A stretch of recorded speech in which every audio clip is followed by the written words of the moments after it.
करी हसे नूराया मारे है मांगतानी बर एगो गोदी में लालन माती हम बाबा हो सुघर।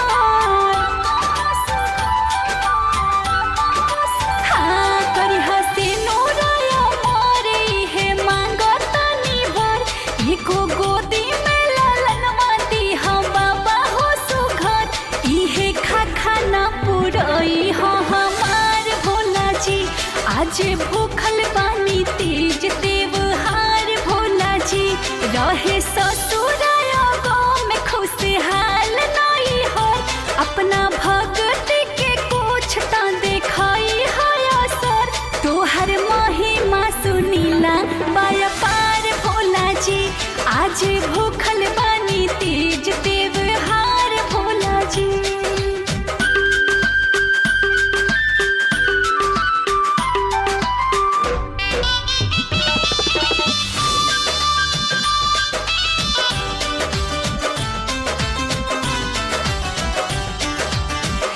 चाहूं के राम बड़े हमरो सजनवा सुरो घरियों के में बसेला परनवा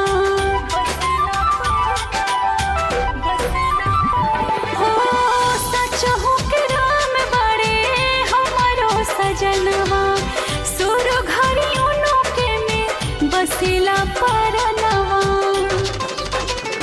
धरती नील गगन के जैसे उजियार रहेला सही सैया जी के हमारो विचार रहेला अतनी सपना तू करी हो सकार भोला जी आज भूखल बानी तीज देवहार भोला जी।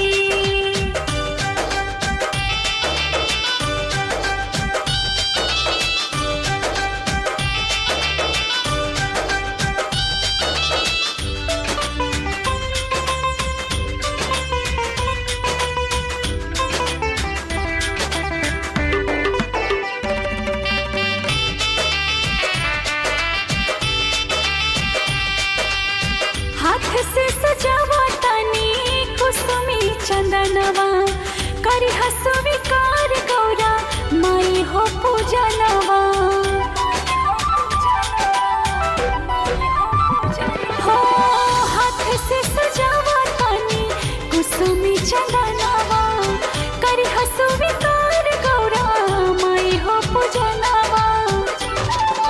हाँ बन के सारे रहस तोरे जनो बस इतने वरदान आज मांगतानी हम ईसु रुचि के बतिया रखी हम मन पार भोला जी आज भूखल